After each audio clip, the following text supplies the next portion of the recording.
Okay, come home to love. Let's read this verse, 1 Peter 4:8-9. Sabay-sabay tayo. Ready, go.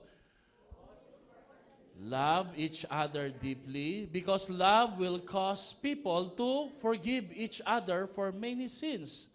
Open your homes to each other without, pwede po bang isa pa po? Most importantly, love each other deeply because love will cause people to forgive each other for many sins. Open your homes to each other without complaining. Let us pray. Lord, bless every family, bless every father and mother, Panginoon. Kahit po ang bawat anak na nararito. Doon po sa mga single parent, doon po, Panginoon, sa mga breadwinner, we thank you for their lives. Kung paano ho nila pinipilit na mapanatili ang pagkakaisa at pag-asa na meron po sila bilang pamilya.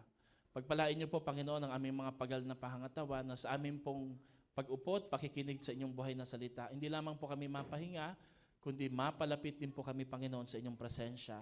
Maunawaan po namin ang iyong plano at makita po namin, Panginoon, na wala hong pagsubok na hindi ho namin kayang lagpasan sa tulong at sa biyaya ng aming Panginoon. Help us, Lord, na mapuno ng pag-asa, mapuno po, Panginoon, ng pagmamahal na nagmumula sa inyo. Bless each and every one of us. In Jesus' name we pray. Lahat ay magsabi ng Amen. Palakpakan natin si Lord as we sit down. Come home to love. Ito ho ang ating new series para sa buwan ng Pebrero. Kumusta po kayo? Ang atin pong church ay naka-program na po for the whole month of February mula po sa couples, sa mga adult, single man po or may partner at ganoon din po sa atin pong mga young professional, youth at sa mga mga kids, no? Meron po tayong itinalaga na mga gawain na may kinalaman po upang mapayabong, mapagtibay pa po ang pagmamahalan sa pamilya.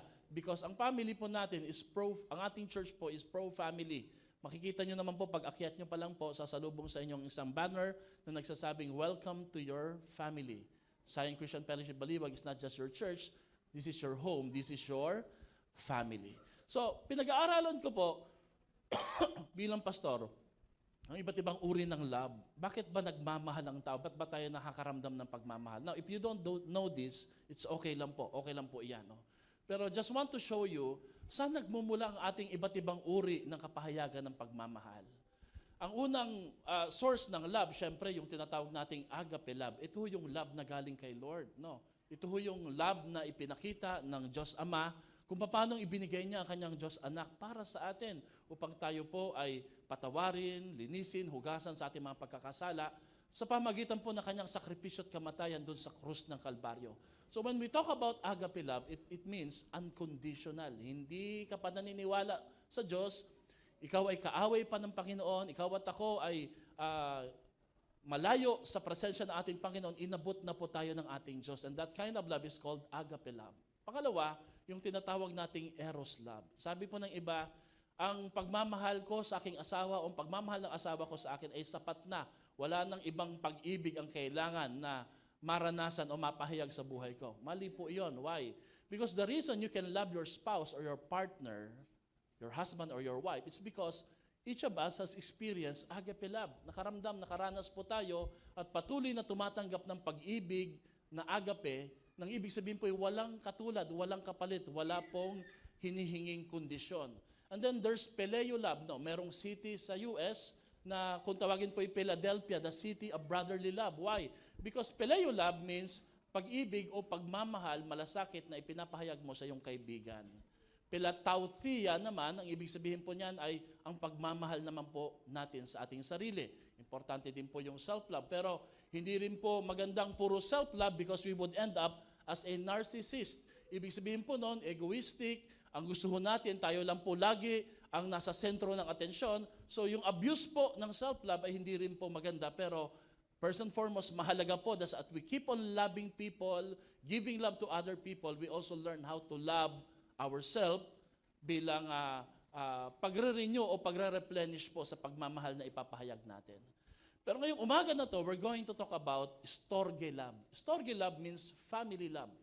Ito yung isang uri ng pamilya na malapit o isang uri ng pagmamahal na malapit po sa ating mga puso sapagkat lahat po tayo ay merong pamilya. So we're going to talk about familial love. Narinig nyo na po ba yung salita na to? There's no place like home.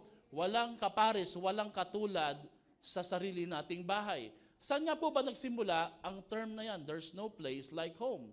Ang ibig daw pong sabihin ng there's no place like home, sa simpleng salita ay wala hong pwedeng pumantay. It's unmatched pag pinag-uusapan po yung salitang tahanan. Halimbawa, kahit ikaw pa'y napunta sa isang magandang bakasyon, mapunta ka sa isang lugar na maganda ang tanawin, ganyan po lagi yung anak namin na si Jehaya, ang saya-saya sa isang lugar, nandun kami sa isang park, maraming pagkain, ang lagi po niyang sasabihin sa dulo lagi ay, I want to go home. Gusto niyang umuwi na agad. Bakit? Iba daw ho talaga ang comfort, iba ho ang familiarity ng bahay natin. Tama po ba yon?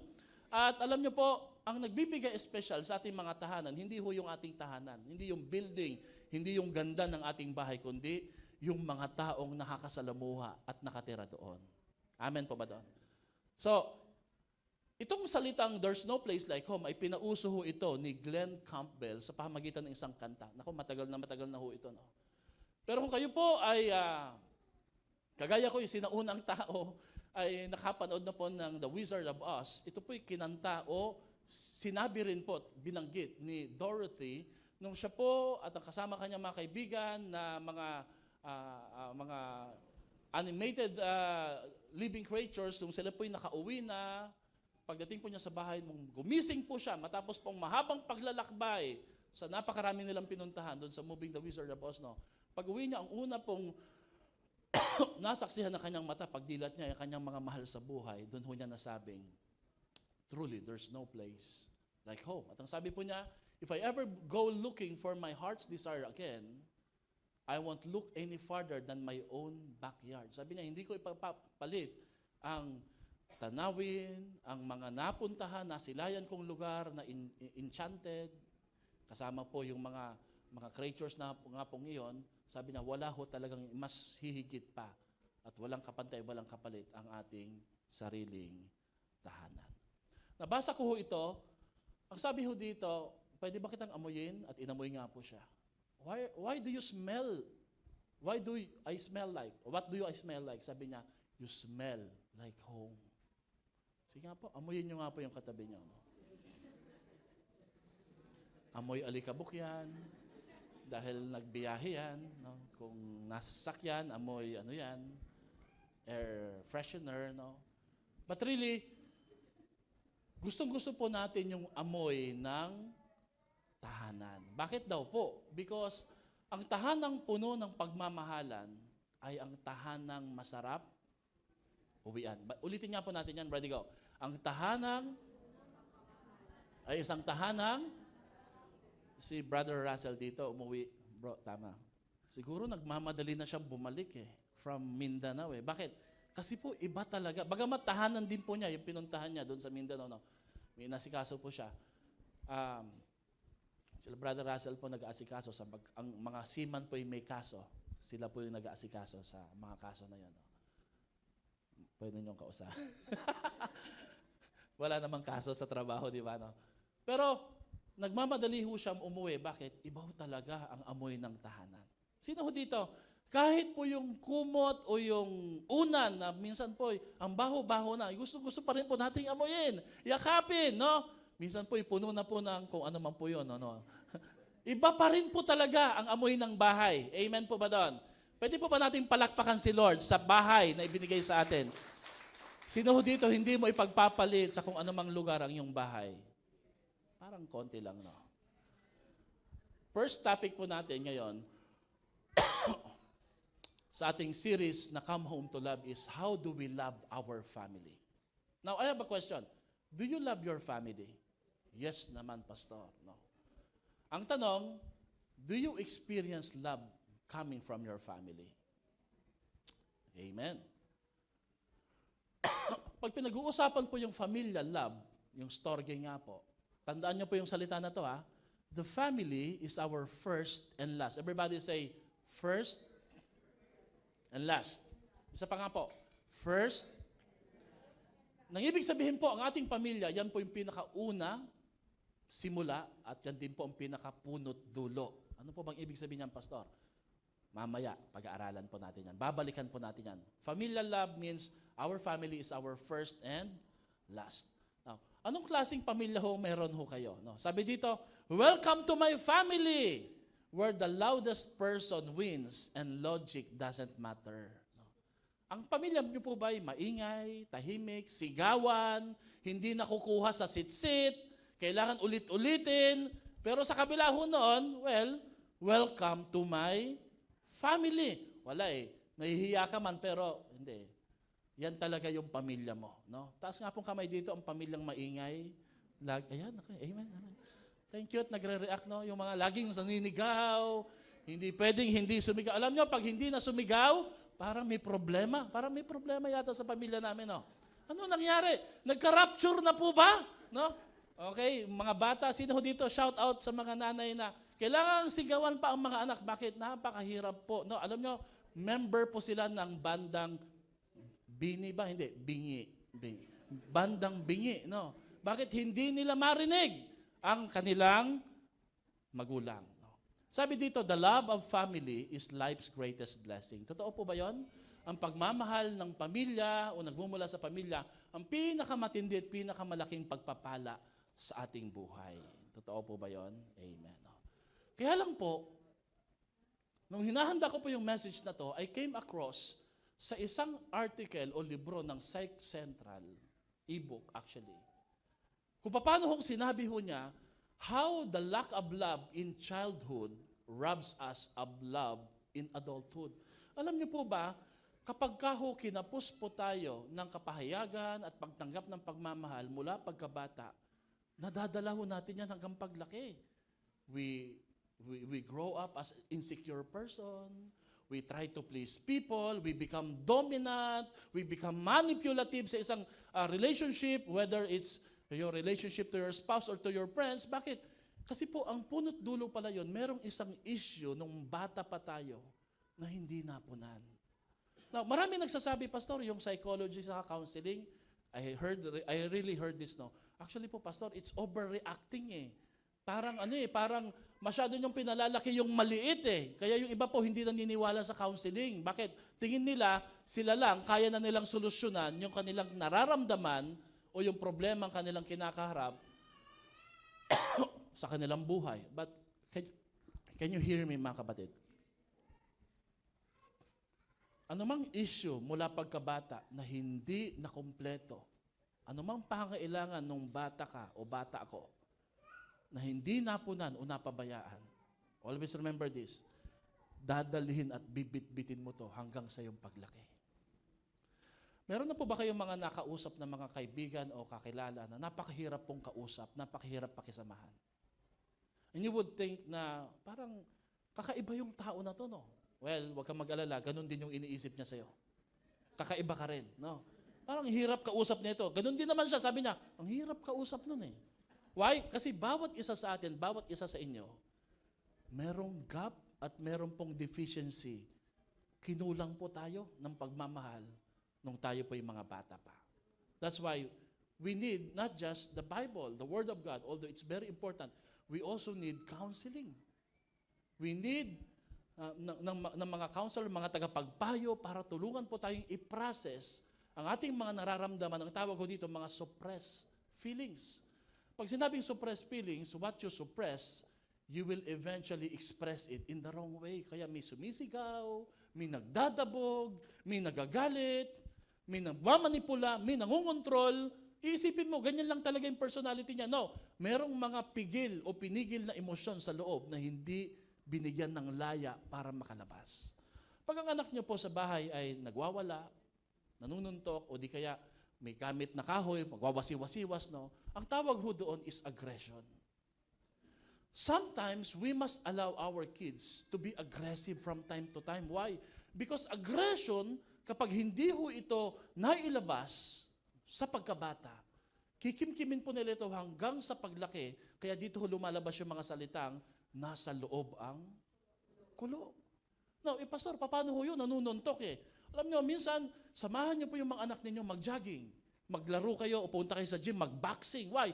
Para yung kanilang aggression, mai-channel po nila sa mas productive hindi sa mas nakakapanakit. The problem is this, no? We allow the social media and the gadgets to empower their aggression. Now, hindi lang aggression, meron din pong tinatawag na regression. Ang mga bata, kagaya po ng kagaya ko ho, yung iba ho sa atin na ang tawag ho natin dito, yung mga sinaunang tao. Noong unang panahon po, hindi tayo pwedeng maglaro. Bata pa lang tayo, kaya nag-iigib na po tayo ng tubig. Tama po ba yun? Nagluluto, uuwi, walang baon, dadaanan po natin yung mga bayabas, balimbing, kung ano man. Yung po'y kinukuha natin. Mababasa tayo, uuwi tayo ng tanghali, babalik tayo ng hapon. Regression means you have never been allowed to become a child. Hindi ka pinayagan maging bata. Ang laging tinuturo sa iyo, lalo na po nung panahon ng martial law, maging matapang ka. Labanan mo. Bakit? Kasi kung hindi ka makakasurvive.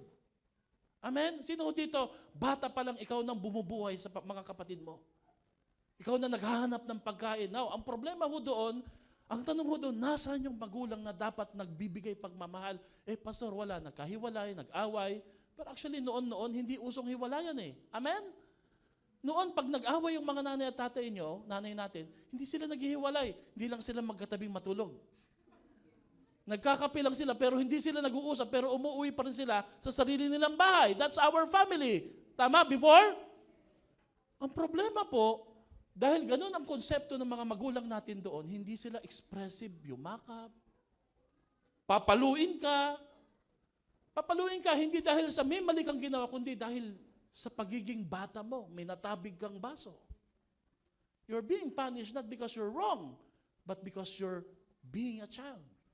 So ano po nangyayari sa tinatawag natin to? Yung una po, aggression. Pangalawa, regression. Regression means, malaki ka na, pero bumabalik ka sa pagkabata. You're acting childish, being childish, bili ka ng bili ng mga ganito, ganyan. Bakit ka bili ng bili ito? Isip bata, hindi. Meron kang pinagbibigyan na isang pagkatao na napabayaan. And we're going to talk more about that sa series na to, sa buong buwan ng Pebrero. Okay, amen po ba doon? Now, why am I telling you this? Because ang root cause ho nito lagi, yung family. Sa iba ho sa atin dito ng mga pinalad na may yaya, pinaalaga po tayo sa mga yaya natin.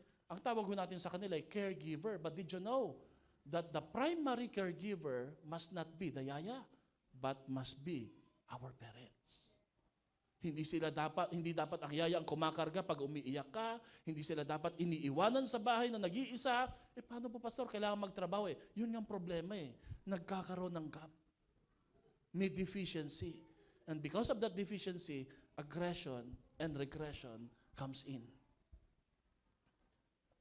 And today that we're grown up, we have a lot of issues inside that we cannot express freely.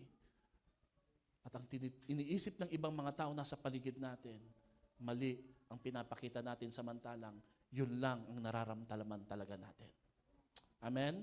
Sino dito nakakasabay? Say amen po. Kung hindi naman po, okay lang po. Ang struggle ho natin dito, ito sinabi ho ito ng isang unknown, hindi nagpapakilala. Basahin nga po natin ng sabay-sabay habang umiinom ako ng tubig. Go.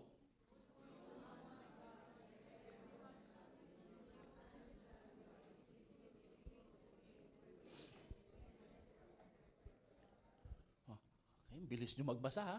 Ang tanong, naintindihan ba? Opo. Alam niyo ibig sabihin na ito?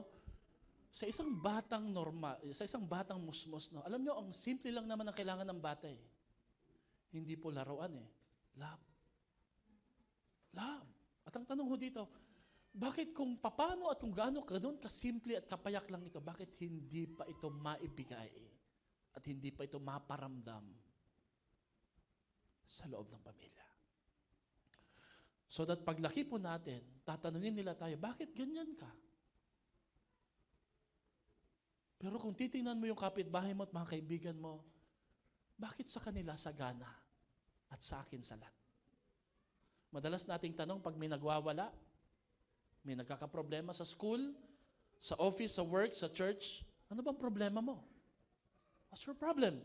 Or what's wrong with you? Tama? Tayo, ganun na ang reaction kagad natin eh.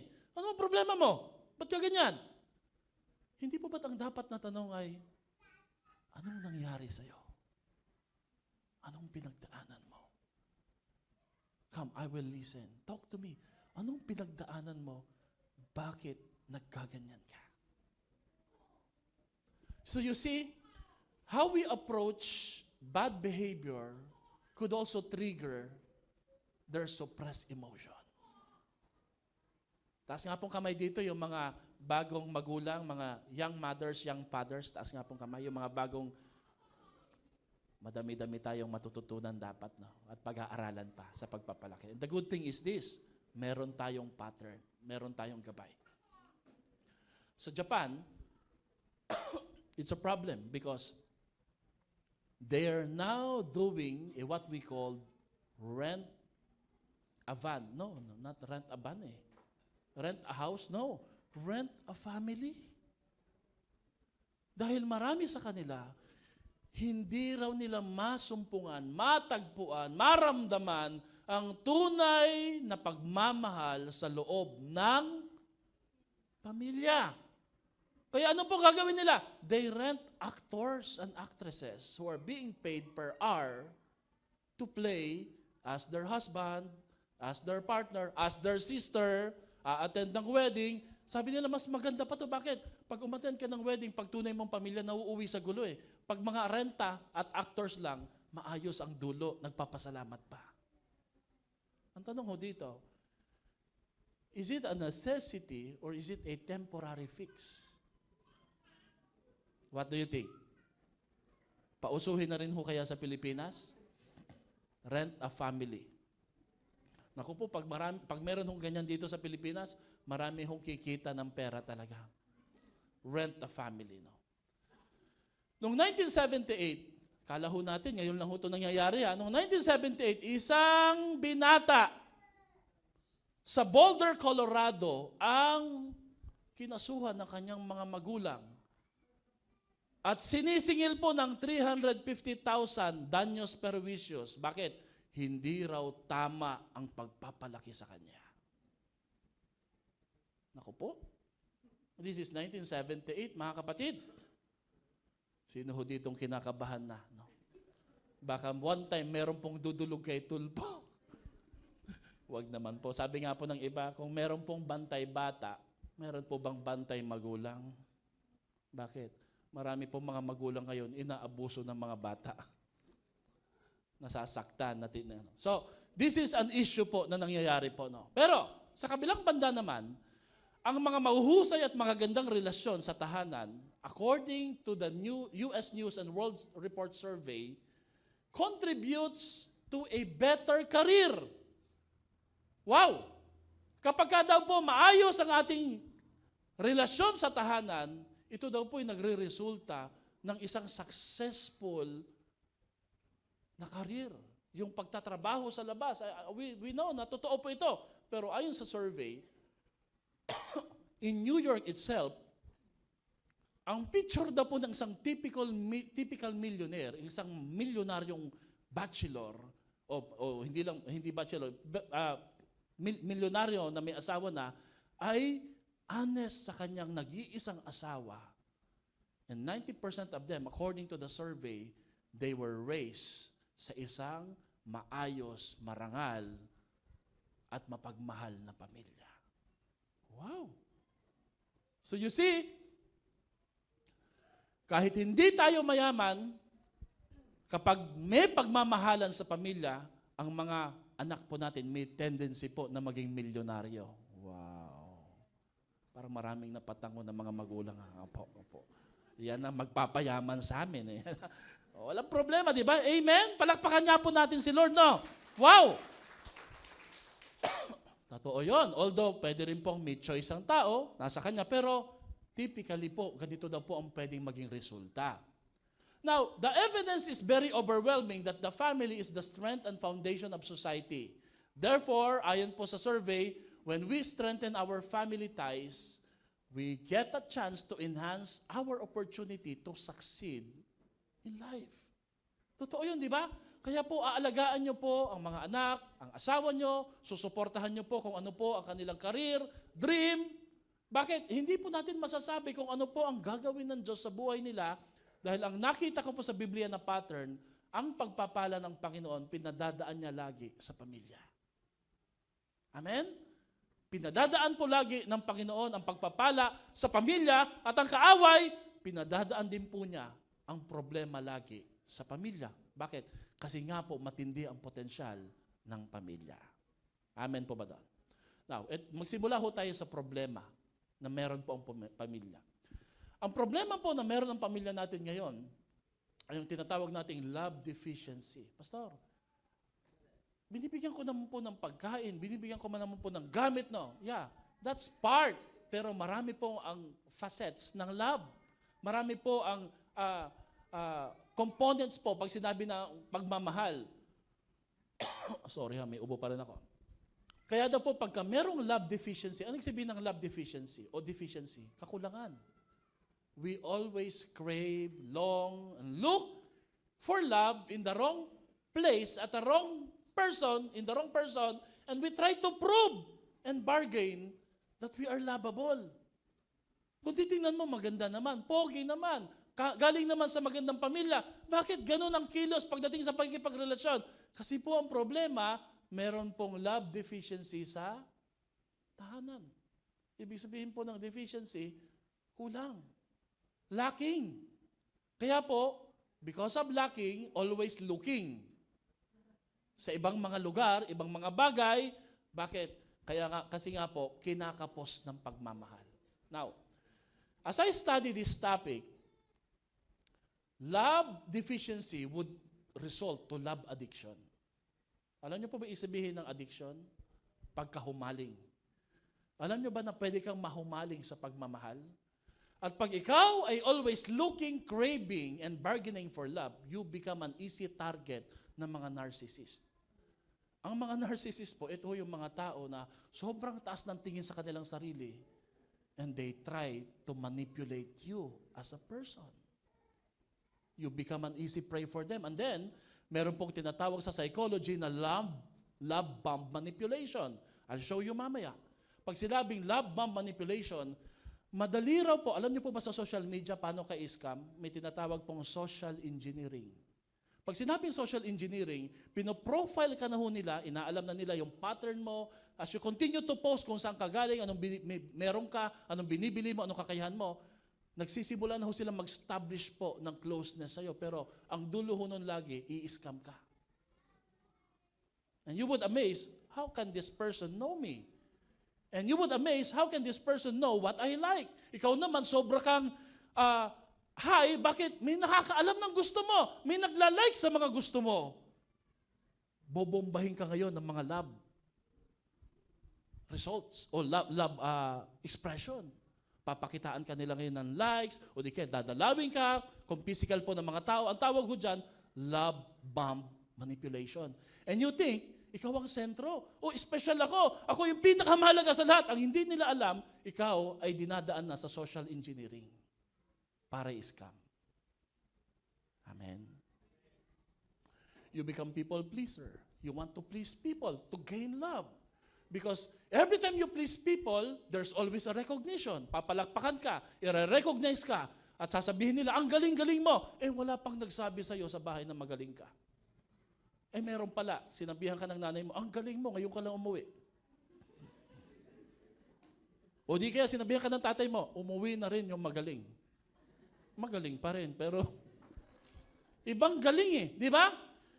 You know, the words that we say to other people really matters how we say it and the tone of voice when we say it. Amen? And then we get stuck in a toxic and abusive relationship. Pinag-aralan ko po ito, bakit maraming mga babae o di kaya mga lalaki, alam nilang nasasaktan na sila, alam nilang mali yung relasyon, bakit nananatili pa rin sila doon? Because they were being bombed by love manipulation. This is the picture of love bomb manipulation. Excessive compliments, lagi kang sasabihin, ang ganda-ganda mo, kahit di ka pa nakikita, ang dilim-dilim na, ang ganda mo ah. Baka ako nakikita eh, di ba? Pero alam mo, sa personal, mas maganda ka, di ba? They shower you with very expensive gifts. Mag-iingat ho tayo doon dahil dito nagsisimula yung scam. Papakitaan ka, reregaluhan ka, bibigyan ka ng mga compliments, papasyal ka dito, ganon. You become vulnerable and you start to lower your guard. Hindi ka na nagbabantay. Bakit? Kasi bumukas na yung puso mo sa pangangailangan mo. Ano yung pangangailangan mo? Pagmamahal. Okay? And they would always say, I love you too quickly. Sino dito nasabihan ka na kagad, I love you? Grade 1 ka pa lang. Joke lang po. They want to be with you 24/7. You know, sa layo ng lugar na meron ako ngayon, kung pwede lang na itong upuan na to, gawin ko pong eroplano, paliliparin ko, makasama lang kita. Ikaw na, ay, naku po. Love ako, oh. Sabi naman niya sa kabila, kumagat na, kumagat na. Feeling things are too good to be true. Totoo ba to? Talaga ba? Mahal na niya ako? Talaga bang tanggap niya ako eh? Sa bahay demonyita ako, sa kanya senyorita ako. Tama? O yung mga magkasintahan dito, di ba? Baka nalalabab kayo dyan, ha? Hindi, joke lang. Putting pressure to make commitments. Ayan na. Bahalagyan ka niya na ngayon ng mandato at due date. Kailan mo ko sasagutin? After all, marami na akong ininvest sa'yo. Scam yarn. And then you move in together very early on. Kaya nga po ang lovely process di ba? At kaya sa bahay, mamaya gagamitin natin yung term na nurture. Everybody say nurture. Pag sinabing nurture, we teach our children to express love and to receive love properly. Hindi sa maling kaparaanan, and then they create a false version of themselves based on what you like. Alam mo, bakit parang pareho kami, no? Talagang kami. Anong tawag doon? Compatible kami, di ba? Babae ako, tas siya rin, mukhang babae. Wow. Love bomb. According to Cassandra Michael, sabi niya, actually when you are running on empty, when your reserves are full of limiting beliefs like, I'm not good enough or love has to be earned, how on earth are you going to give this love to yourself? At dahil kapos ka, gusto mo na laging may nagbabanggit sa'yo na mahal ka. Now, I'm not saying na masama po may nagsasabi sa'yo mahal ka because probably those person are the right person. Like in our church, mga leaders po natin, they always say, we love you, with the love of the Lord, no? But I'm just saying na bantayan po natin kung kanino natin natatanggap at hinahanap ang mga pag-ibig na ito. May cellphone po na tumutunog. The root cause of any addictions is the lack of genuine connection. Now, listen mga kapatid. Dito si Ma'am Pochi. Police po to si Ma'am Pochi. Ma'am. Saka si Sir, sundalo. Pag tinitingnan ko, nanonood ako ng balita, tapos po, may mga nahuhuli, di ba? Mga nakagawa ng krimen. Ano po madalas nilang sabihin? Ba't ka nang hold up? Kasi po, pamilya ko walang pera. Ba't ka nag-drugs? Kasi iniwan ako ng asawa ko. Ba't ka nang hostage? Kasi nangaliwa, hindi nanganan. Napansin niyo po lahat ng krimen at addiction, ang laging punot dulo, family. Family. Ako lang ba nakapansin? Meron po ba nagsabi dito ng hold? Bakit yan ng hold up? Kasi ang universe po kinakapos na. Wala di ba? Ginagawa natin ang mga bagay kahit na imposible, kahit delikado, because of our family and for the family. Amen? Ang problema ho dito, nauuwi ho tayo sa mga maling paggawa o paggawi.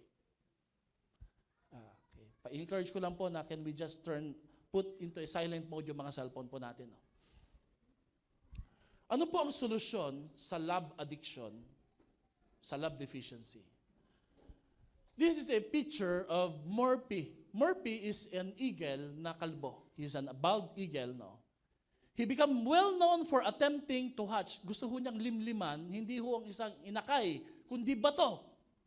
Nililimliman po niya yung bato. Kaya po sa awa po at sa paghanga po ng mga zookeepers sa kanya, binigyan ho talaga siya ng totoong isang inakay na wala na rin pong ama at ina. Ito po'y napalaki ni Morphy hanggang ito po ay naging buo, hanggang ito ay naging malakas at naging isang malakas po at mataas na lumipad na agila. Alam niyo pong solusyon po ng love deficiency, saka love problem, love addiction, love nest. Sa bahay po talaga. No. You know, when I read this word love nest, binalahura ho ito ngayon ng ating society because love nest for today's connotation means isang lugar na tagpuan, na tago ng mga hindi mag-asawa na gumagawa po ng hindi maganda. But originally speaking, love nest supposed to be means a safe place of familial love, a place of protection, a place of provision, a place of nurture, and a place of growth. Napansin niyo po nung mga bata po tayo, pag nadadapa ho tayo, anong ginagawa sa atin? Napapalo pa. Kaya ayaw mo na magsumbong eh. Mama, ano nangyari? Dumudugo ako dito, kaya okay lang po ako.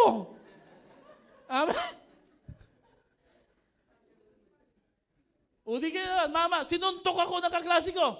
Suntukin pa kita dyan eh. Anong ginawa mo na naman?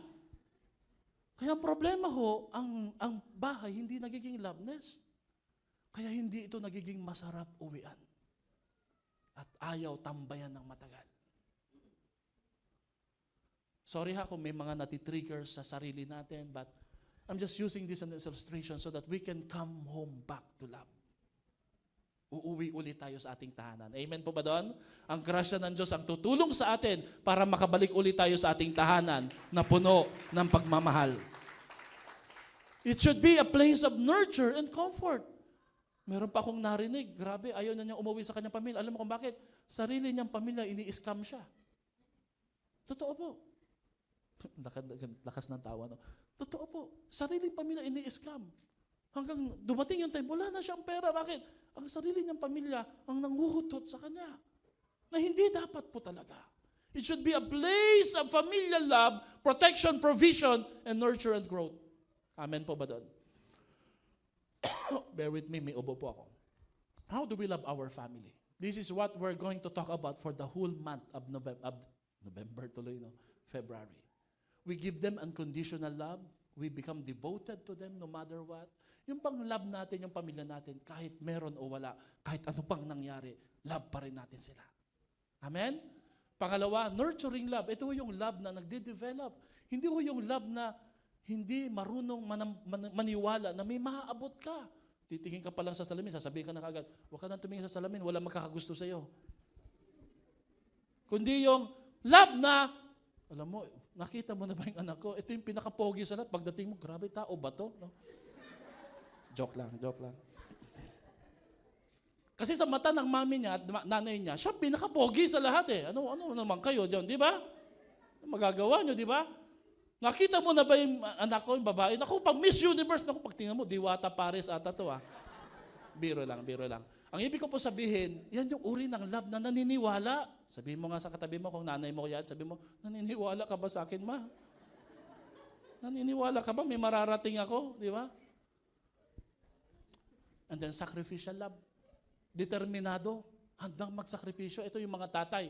And then, everybody say tough love.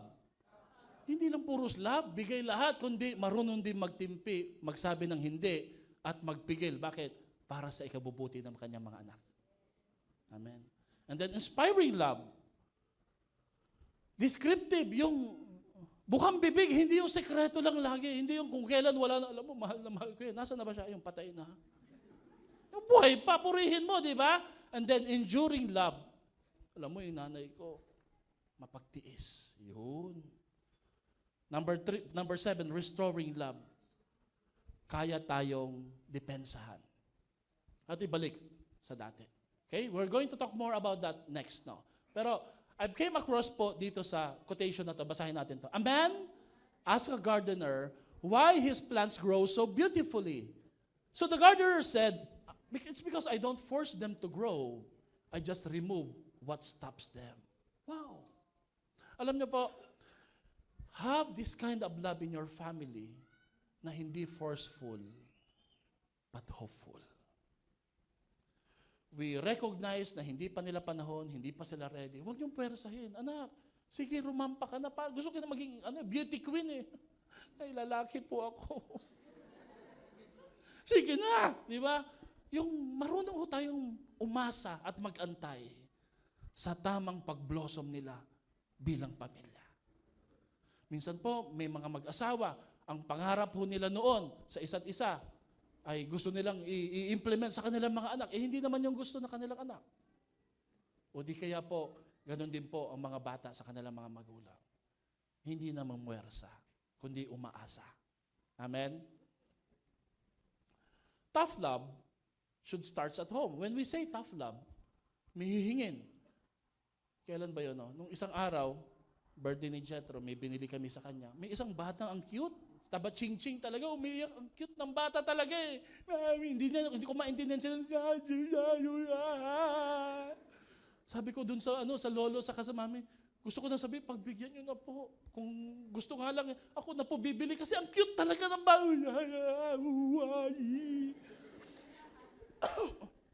Narinig ko sa mami, sabi niya, no, marami ka ng toys, sapat na. Learn to be content. Tough love has the power to say no, even though they will cry. Yan yung love na kailangan din natin ng ating pamilya. Amen? Ang problema po, anong tough love? May siga sa bahay.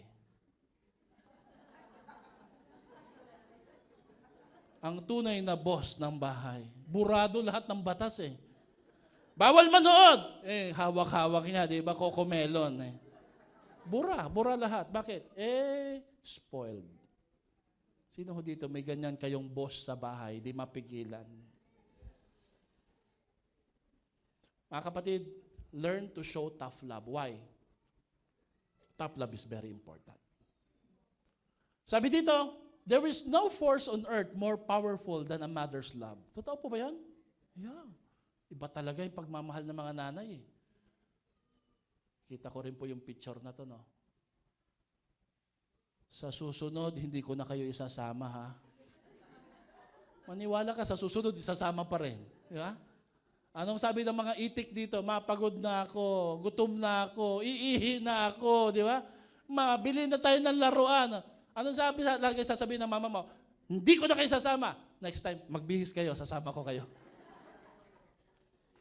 Ba talaga? Palakpakan niya po natin yung love ng mga nanay natin, di ba? Parang medyo may pagka-contradicting pero hindi. Talagang gusto lang nila ipahayag, no? Kailangan may pagpigil pa rin po ng konti.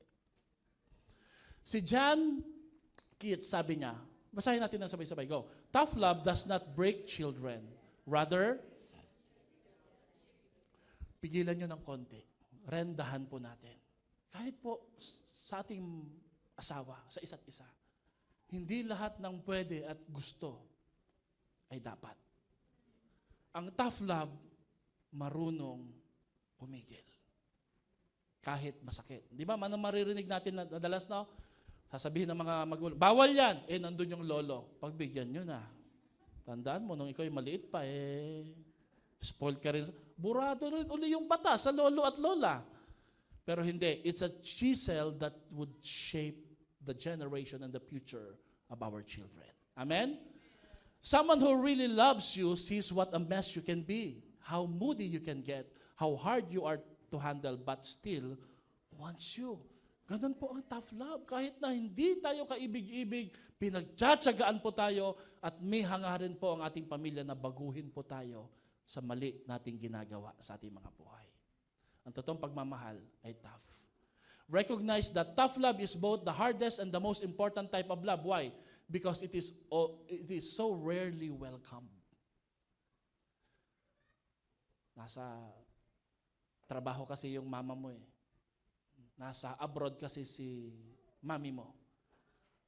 May problema kasi tayo eh. Kaya pwede na yan. Okay na yan eh. No. Tough love, discipline our family. Amen? Pero sabi ni George Bush, dapat ang tough love motivated by unconditional love. Kasi mas maiintindihan po niya ang pinagmumulan po ng tough love ng pagiging stricto dahil alam niya na mahal lang po talaga niya ang kanyang pamilya. Nabasa niyo na po ba siguro ito? Napanood, di ba? Yung arowana. Tinanong ko kay Pastora, ang arowana ba'y kinakain? Kinakain po ba? Hindi, no? Pang-display lang, no? Ang arawana po ay isang simbolo po ng pagmamahal ng isang ama na hindi po maingay, silent lang. Sabi mo nga sa katabi mo, silent love. Ganun po ang love ng mga tatay, di ba? Tahimik lang, di ba? Aalis na, di ba? Tay, alis na ako. Ingat ka. Ano po? Ingat ka. Hindi masabi, no? Nahihiya baka yakapin Ang mga arawana daw po, pag nangitlog na po ang kanyang asawa, syempre, ang babae nangingitlog, no? Ito po ay itatago, lulunukin po ng tatay arawana ang mga itlog sa kanyang bibig. Ni-research ko po gano'ng katagal bago na nililimliman po niya, ipoproteksyonan po niya yung mga itlog bago ito maging mga baby fish. Grabe po, 40 to 45 days. Doon ho, protected ang mga babies po nila, baby arawana, sa bibig po niya. Can you imagine for 40 to 45 days, hindi siya kumakain at lalong hindi siya nagsasalita. Imagine nyo kung ang nanay arwana ho ito. Nasuka na ang mga anak.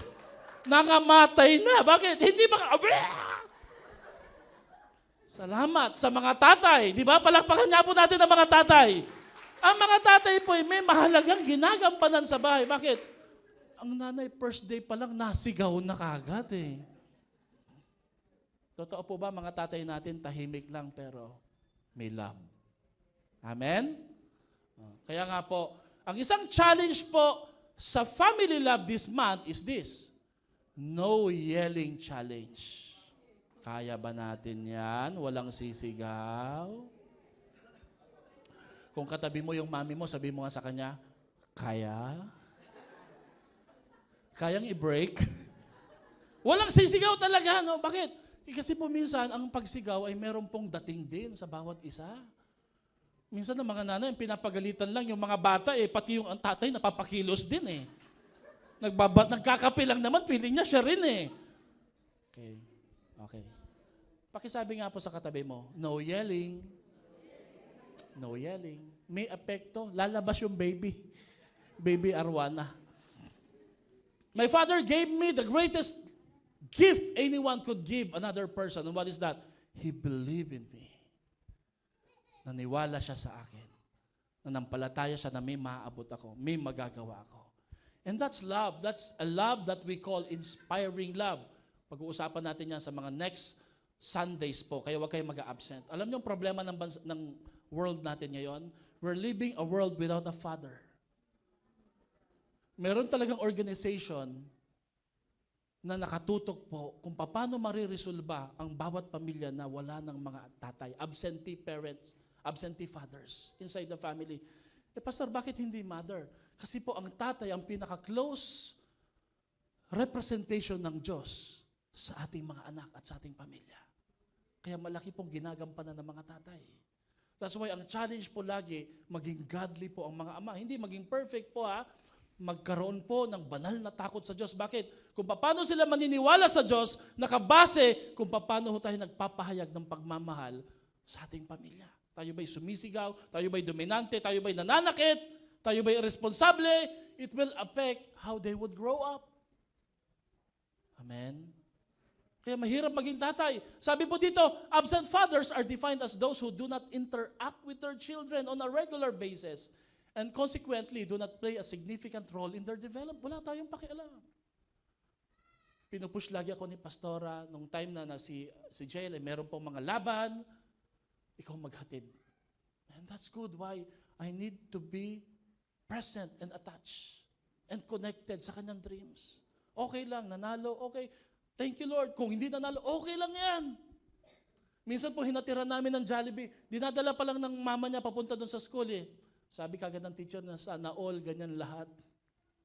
We support them. We believe on them. Now, alam niyo, sabihin ng deadbeats dads, ito yung mga hindi nagsusustento sa kanilang mga anak. Impossibly, mga nagkahiwalay. We also, in the mind, in the future, in the eyes of our children, we become absentee to them. Deadbeat dads. Pero, just to give a balance, hindi lahat ng absentee fathers are absent by choice. Yung iba sa kanila ay iniwan ng asawang babae din. O di kaya kailangan magtrabaho. Para maalagaan ng kanyang asawang babae, mga anak, kailangan siyang magsakripisyo. So hindi rin po lahat ng absentee fathers ay masama. Kasi yung iba ay kailangan nila magsakripisyo. Amen? Sabi ni Mother Teresa, gusto mong magpasikat? Gusto mong maging sikat? Gusto mong baguhin ang buhay ng iba? Gusto mong baguhin ang mundo? Umuwi ka at mahalin mo ang iyong pamilya. Bago mo gawin ang lahat, sikat ka sa kumpare mo, sa mga kaibigan mo, sa ibang mga tao, ang galing-galing mo sa church, pero kumusta tayo sa ating pamilya? Go home and love your family. Amen? Hindi po pwede yung pagod na ako, galing sa trabaho. Iba ang trabaho, iba ang bahay. Nagsisimula pa lang ang iyong gagawin sa bahay. Hindi yung pagdating sa bahay, kailangan pagsilbihan ka ng buo, ng lahat. Nagkakandara pa sila, nagkakagulo sila para sa iyo. Pagdating sa bahay, hindi ikaw yung boss, hindi ikaw yung supervisor, ikaw yung tatay. At ikaw ay inaantay ng iyong asawa at ng iyong anak para yakapin, mahalin, kwentuhan, pakinggan sila. Mahirap po gawin ito, pero iyon po ang paraan para ma-practice natin yung familial love. Because it has a great effect in our family, in our children. Do you know this man? This is Charles Stanley. Siya ho yung lagi nating napapanood every Sunday bago mag-start ang worship service sa TV, Channel 7. Siya ho yung In Touch Ministry for Living. Siya ho yung nagtuturo, nagpapastor. This person is Andy Stanley.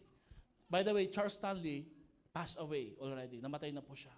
But you know, sila man pong mag-ama, may struggle. Hindi sila magkasundo dahil po sa mga malalaking issue na may kinalaman sa pamilya.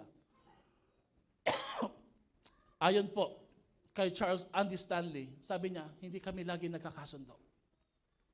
Pag kami nag-uusap, ang aming usapan laging nauuwi sa away. But you know what? We never ever give up each other.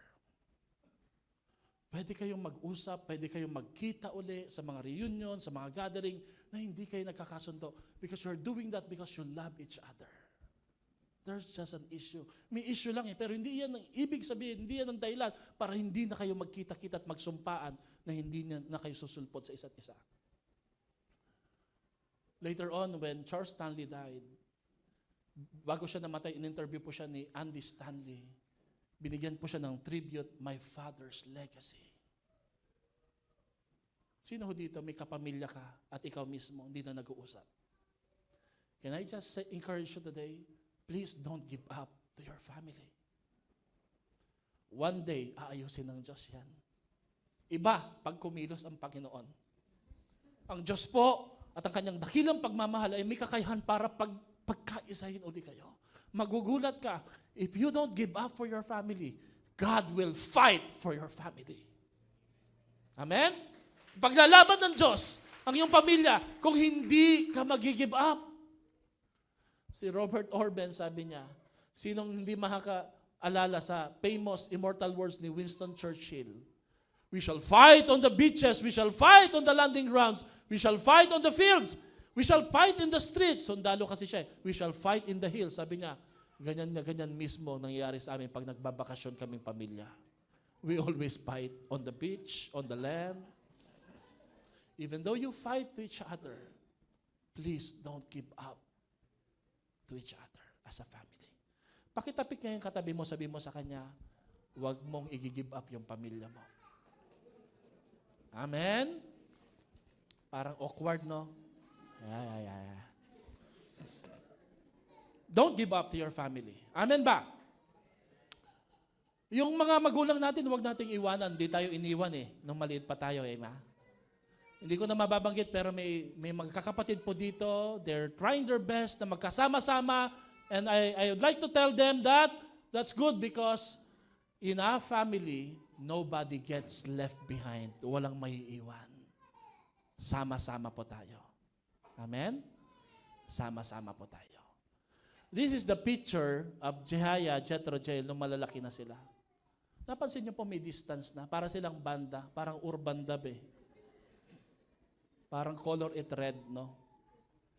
But this is them nung sila'y maliliit pa. You know, I always pray sa kanila lagi na kahit gaano man kayo kalalaki na, magkakahiwalay na ng kwarto, that you will always show and express your love just like this. Nagkikilitian. No? Si Jethro po'y binuhat po dyan. Si Jihaya naman mukhang magmumotor, may susi. Taas nga pong kamay, yung mahal mo, yung pinakapaborito mong kapatid. No? A sibling is a gift to the heart, a friend to the spirit, a golden thread to the meaning of life. At the end of the day, walang ibang lalaban, maniniwala, kakampi, at magpapalakas sa iyo, kundi ang iyong kapatid. Ang pagmamahal ng iyong kapatid. Can you make a promise kay Lord ngayong umaga na to? Na hindi kayo mag-give up din sa isa't isa bilang magkakapatid. Amen. Lagpasan na po natin yan. I like to close on this. That let God fight for your family. Payagan natin na ang Diyos ang makipaglaban sa pamilya mo. Let God fight for your family. And how do we let God fight for our family? By the way, this February, I encourage you, lahat ng pamilya na may Netflix, may TV, that you will watch as a family the movie The Forge. So powerful. Hindi ko na ikukwento. Bakit? 2 hours po pag kinento ko sa inyo eh. Mamaya pa tayo matatapos eh. But in this movie, pinakita ko dito yung power of prayer, faith, mentoring, and discipleship inside the family. Can I also encourage to continue the family altar once a week? Pray as a family. Sa youth retreat, papanoorin po namin ito, and I will do a symbolism of commitment para sa kanila. Palalakasin natin ang loob ang mga anak po ninyo, pagpipray natin sila, and by the grace of God, the Lord will heal them and empower them para pagbalik nila sa bahay ninyo, sila'y buong buo at puno ng pagmamahal. Kaya please, isama nyo na sila sa Camp Wagi, hindi Camp Sawi. Gusto ho natin pagbalik nila, sila'y winner, hindi loser in life. And please watch Ford. Sino ho dito may Netflix sa bahay? Kung wala man po, ay ano ba dapat gawin doon? Mag-subscribe po kayo. Promote pa po eh. Sabi ng iba, Pastor, mag-jumper. Hindi, huwag kayo mag-jumper po. Because it's easier to build strong children than to repair broken men. Pag lumaki na sila, hindi na natin sila maayos. Mahirapan na po tayo. Amen? Habang kaya pa po ni Lord, kaya pa po ng church. Of course, walang hindi kaya ang Panginoon, pero habang meron pang pagkakataon, pahintulutan niyo po kami. Ang bawat isa, magtulungan po tayo. Ang church po'y kakampi ninyo sa pagdidisciple ng pamilya ninyo. Amen? Alam niyo po, nakita ko yung picture na to, no? The woman who can command me, hindi pa pinapanganak. Nung napanganak yung kanya, no? Napagbihis po siya ng ano eh. Lumalambot ang puso natin kapag anak na po natin. And William Carey said this. Anong sabi ni William Carey? I am not afraid of failure, but I am afraid of succeeding sa mga bagay na hindi masyadong mahalaga. Ano bang priority mo bilang ama at ina? Ano bang kailangan mo? Ano bang dapat? No. Well, ang SB 1979, hindi ho ito banda, no. Ito yung very controversial ngayon. Pro and then against. Maraming nagsasabi, misinformation. Kinausap po namin si JL Neto mismo. What do you think of sexuality? Teenage pregnancy? Kaninong responsibilidad? We talked to her. Kasi ayaw ho ni pastora na ito'y malaman at matutunan niya sa labas. Gusto niya matutunan niya to sa loob mismo ng pamilya. And we can also do the same, no? Kaya nanood kami ng forum because we want to be knowledgeable. Ayaw natin manghula na hindi natin alam. Well, can I just share my thoughts dito? 3 bagay po. Number 1, patungkol sa sexuality, patungkol po sa teenage pregnancy, pagtuturo sa eskwela, wala pa akong laban dyan. Mahalaga po yan. But this is just my thought. Number 1, ang bata, by nature, kung siya'y babae, lalaki, meron siyang sensation and he or she will really explore her sexuality ng kusa. Tama po ba yun? Siya po'y magdadalaga, magbibinata, mapapansin niya may nagbabago sa kanyang katawan. Actually, kahit po'y wala yung school, malalaman po niya yun. That's exploration and sensation. Now, ang issue lang po dito, ano ho ang dapat niyang malaman dito? Everybody say nature. Pag wala kang magulang, walang magtuturo sa'yo. Meron kang madidiskubrihan at pwedeng mamali ang application mo sa nadiskubrihan mo. That's why the second would be the nurture. Because the nurture will prepare you and form you to godly standards about your sexuality. Tuturuan ka, sasabihin lagi, kaya si Jel nakahiwalay na po ng room eh. Bakit? Dalaga na siya eh. Pag nagbibihis siya, andun yung mga kapatid niya. So, nasa amin po yung dalawang bata. So, we prepare her sa tamang konsepto ng sexuality. And that's nurture. Kaninong trabaho po yon? School? No. Trabaho ng pamilya yan. Am I right? Ang problema ho dito, whether sa school man po ito o sa iba, but of course, we have a high respect sa mga teachers, no? What would they teach? Is it an adaptation of what is popular in the society or the conformation? Kasi meron pong mga naka-include na pwedeng ipasok sa issue po ng sexuality. Wow, I'm not a pro, I'm not an against, but this is an open forum. Pwede nyo pag-usapan mamaya. I'm just saying, mga kapatid, that because our family is our first and last, the family must be the first school, the first church, the first government, and the parents are the primary caregivers, the first teacher, the first pastor, the first leader to our own children. Amen? Pastor, paano ko matuturo yan? Come to church. Attend sa buwan-buwan ng February na to because we are pro-family. Kaya nga ako nag-aral ng counseling eh. Kasi gusto ko po matulungan, magabayan po ang ating mga kongregasyon sa pagpapamilya. Amen? Build a family, build a society, destroy a family, we will destroy a society. Maniwala po kayo, mangyayari po yan. No? But ito po, ongoing talk pa rin po. Igalang natin, respetohin natin whether you are pro or against. I'm just saying the nurture part is in our part. Pag-aralan po natin ito na maigi. Okay? Love deficiency, love addiction, love nest. Ano pong solusyon dito, Pastor? Love tank. Paano ka magmamahal kung yung tangke ng pagmamahal mo empty na? Right? Wala nang laman. Sino dito, you're running on empty? Ang tangke mo'y wala na eh. Napapagod tayo, kakaisip natin, paano pagkakasyahin yung budget. Wala na tayong time magparamdam ng pagmamahal eh. Mga kapatid, is your tank empty? May our prayer ngayong hapon na umaga na to is, Lord, fill my love tank. Yung tangke ng pagmamahal ko, Panginoon, punuin, puspusin mo po. And how do we do that? Pwede ba tayong tumayo? We come to God na siyang source ng pagmamahal, ng agape love.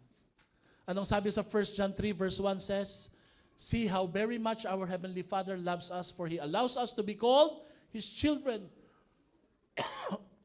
Think of it, and we really are. Tingnan ninyo kung gaano kalaki ang pag-ibig sa atin ng Ama. Tinatawag tayo mga anak ng Diyos. At yun nga ang totoo. Alam nyo, pag buo ka sa Panginoon, hinanap mo ang pagmamahal mo sa Diyos, maibibigay at maibabahagi mo rin to sa iyong pamilya. Know God, you will know love. But know God,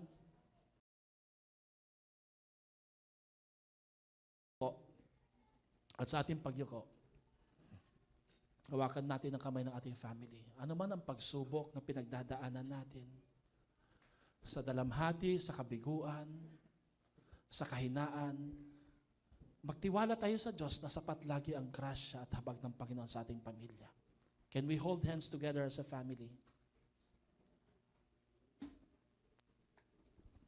Umasa po tayo sa kabutihan ng Diyos sa ating mga buhay. As we close our eyes, I know maraming family dito, maraming pinagdadaan ng problema, hamon. Financial, physical, emotional, spiritual. But my prayer for today, Lord, fill us, Lord, with your love. Ang kahinaan at kawalan at kakulangan na meron tayo, pupunan ng Diyos yan. Amen. Lord, I pray, I dedicate every parents, every man in the house, every mother, Panginoon, every siblings, children na narito. Lord, We did not choose our family. You choose our family for us. Siguro, Lord, dahil mas alam niyo po kung ano ang pamilyang bagay sa amin at pamilyang kailangan namin. Higit sa lahat, ang pamilyang kailangan kami para sa kanila. Hindi po perpekto ang aming pamilya. Sometimes there's fight, there's conflict, there's complaining, may kakulangan, may abuse, sometimes may trauma, may hiwalayan. Pero Lord, this is not your work. This is the work of the enemy, because the enemy knows the potential and the power of a family. Lord, bigyan niyo kami ng kapuspusan ng aming love tank so that we could nurture our family. Lahat ng ama ng tahanan, ina ng tahanan, punuin niyo po ng pagmamahal para hindi sila kapusin. Cause their tank to overflow para hindi lang para sa kanila, maibahagi din po ito sa buong pamilya. Lord, today, thank you for reminding us, Lord, that you love us so much. At hindi ho kayo kinakapos ng pagmamahal, kayo'y sagana ng pagmamahal. Sa inyo ho kami sasalok ng pagmamahal. Sa inyo ho kami kukuha ng pagmamahal.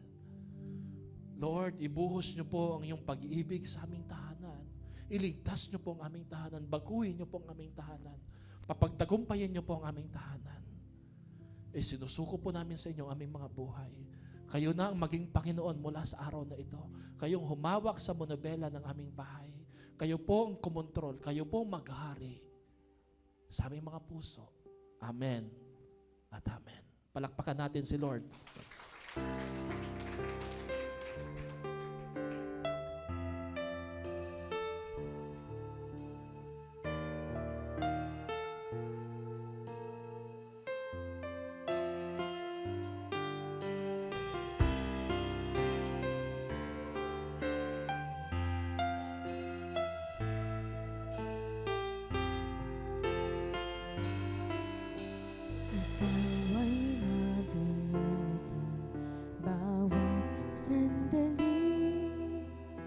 Sa habang buhay ay mananatili, hindi mapapawi o may kukubli, maging sa dilim ng gabi. Sandigang natin ang iyong pangako, lakas at pag-asa ng aking puso. Hindi na mabilang pagkakataon, patunay ng katapatan mo sa dalamhati at sa kabiguan, sa pagluha ng pusong nasugatan, sa pagsubok na iyong pinahihintulutan. Salamat, Panginoon, sa katugunan sa aking dalangin, sa kalakasan sa iyo nang gagaling,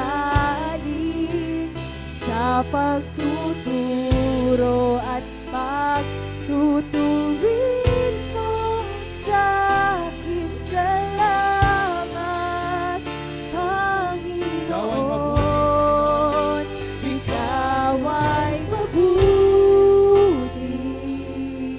Salamat po. Ikaw ay tapat,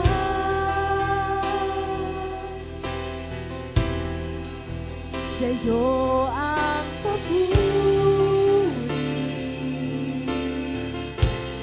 at pasasalamat. Sabay nating banggitin, ikaw ay mabuti, Panginoon. Ikaw ay mabuti.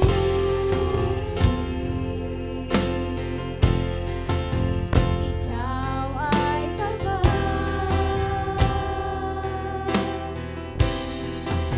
sa'yo ang papuri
katugunan sa aking dalangin, sa kalakasan sa'yo nanggagaling, sa pagtuturo at pagtutubig mo sa akin. Salamat, Panginoon. Salamat. Maraming salamat po, Panginoon. Salamat, Lord, sapagkat kakampi po namin kayo sa aming pamilya. Kakampi ho namin kayo sa aming mga pangarap para sa isa't isa. Kayo ang Diyos na patuloy na maghilom at magpagaling sa mga sugat sa bawat puso ng aming family members. Kayo ang Diyos na tumupad sa aming mga pangarap sa buhay. Kayo ang Diyos na magbuklod sa aming pong pagkakaisa. Kung may mga panahon, Lord, na kami po'y nagkahiwa-hiwalay, nagkawatak-watak, ibuklod niyo po uli kami, Panginoon, sa spirito ng iyong pagmamahal. Dalangin po namin, Panginoon, sa inyong mahimalang kaparaanan at sa inyong kapangyarihan, sa inyong dakilang pag-ibig, Lord. Buuhin niyo po muli ang aming pamilya.